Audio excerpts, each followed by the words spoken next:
folks. Look at this. This is the first time in all my years traveling through O'Hare between United's B and C concourses that the moving walkway was not working. Right here. See this? It is not working. It is inoperative. Look at that.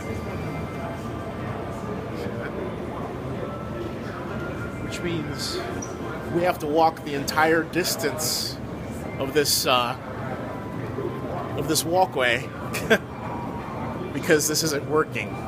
Oh man, they could have divided one side of it so that instead of the two going in one direction, they had one going in one direction, the other going the other direction.